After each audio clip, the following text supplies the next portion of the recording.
Hello dear student, I am teacher of class 2nd. Today I am going to teach you Hindi grammar chapter 8 part 1. चलिए chapter 8 की reading करते हैं। Chapter का नाम क्या है? सर्वनाम। सर्वनाम मतलब प्रोनाउन। सर्वनाम होता क्या है? परिभाषा दी हुई है।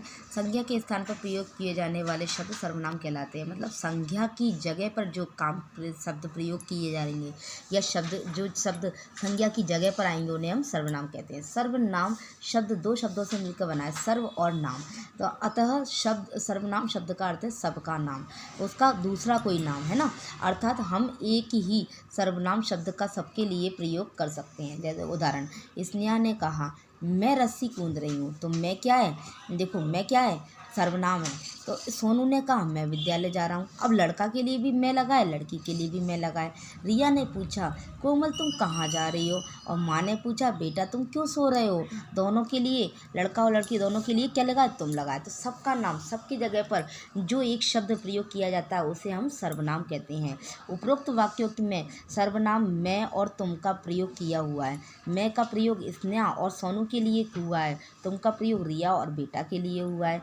हिंदी में कुछ सर्वनाम शब्द इस प्रकार आते हैं, जैसे कि वह, वे, यह, तुम, ये, तुम, मैं, उन्होंने, उसे, आप, मैंने, उसने, उसका, मेरा, हम, कौन, किसका आदि, इस तरीके से है ना। अब इनको अगर अपन को एक वचन से बहुवचन बनाना होते तो इस तरीके से दिया होता है। मैं का हम, वह का वे, तू का तुम, यह का ये, उसे का उन्हें, इसको का इनको, इसने का इन्होंने और किसी का किन्हीं।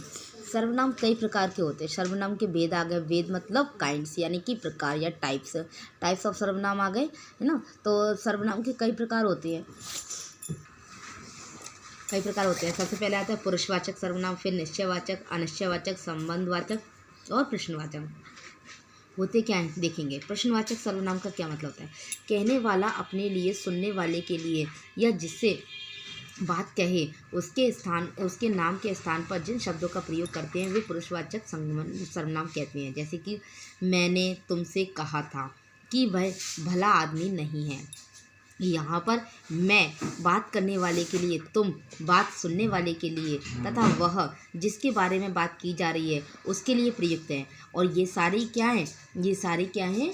पुरुषवाचक सर्वनाम है। इस प्रकार पुरुषवाचक सर्वनाम के 3 उपवेद होते हैं। उपवेद मतलब इनके भी, पुरुषवाचक के भी 3 प्रकार होते हैं। कौन कौन से? उत्तम पुरुष, मध्यम पुरुष और अन्य पुरुष। उत्तम पुरुष जैसे कि मैंने बताया आपको, ऊपर लिखा था, बात करने वाले को जो बात बोल रहा होता है